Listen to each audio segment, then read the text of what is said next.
তৃণমূলের second in command অর্থাৎ কালীঘাট তৃণমূলের সেকেন্ড ইন কমান্ড অভিষেক বন্দ্যোপাধ্যায়ের কেচ্ছা ফাঁস। 2023 সালে পঞ্চায়েত ভোটে দেদার টিকিট বিক্রি হয়েছিল, টাকার বিনিময়ে বিক্রি হয়েছিল পদও। এমনই বিস্ফোরক অভিযোগ তুললেন ঋতব্রত শিবিরের চাঁচলের বিধায়ক প্রসূন বন্দ্যোপাধ্যায়। শুধু তাই নয়, ফের একবার অভিষেক বন্দ্যোপাধ্যায়কে নিশানা করলেন তিনি।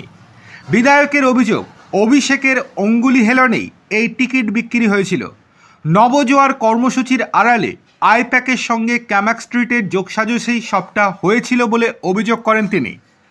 এবার 3 বছর আগের পঞ্চায়েত ভোটের টিকিট বিক্রির অভিযোগের তদন্ত হবে বলে জানিয়ে দিলেন প্রসূনবাবু। 21শে জুলাইয়ের সমাবেশকে সামনে রেখে জেলায় জেলায় প্রস্তুতি সভা করছে ঋতব্রত তৃণমূল। রবিবার মালদহে চাঁচলের থানাপাড়ায় একটি প্রস্তুতি সভা ছিল।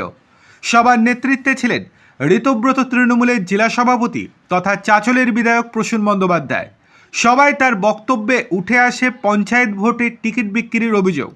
প্রসূনের অভিযোগ, 2023 সালের পঞ্চায়েত ভোটে আইপ্যাক ও ক্যামাক স্ট্রিটের যোগসাজশে বিক্রি হয়েছে টিকিট। তিনি বলেন, চুরি হয়নি, ডাকাতি হয়েছিল সেইবার। একাংশ নেতার কাছে ব্যবসার জায়গা ছিল পঞ্চায়েত ভোট, টাকার বিনিময়ে টিকিট। পরে পঞ্চায়েতে পদ পেতেও টাকা দিতে হয়েছিল। যার টাকা ছিল না তার জনপ্রতিনিধি হওয়ার সুযোগও ছিল না মালদহে। শুধু মালদাও নয়, রাজ্য জুড়েই টিকিট বিক্রির অভিযোগ উঠেছে।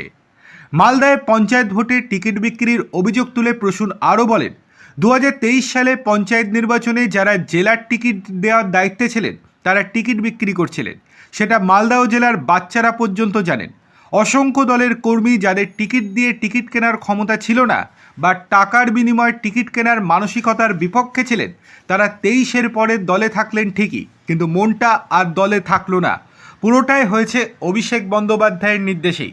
অভিষেক বন্দ্যোপাধ্যায়ের নির্দেশেই আইপ্যাক এই সমস্ত কাণ্ডগুলি করেছে।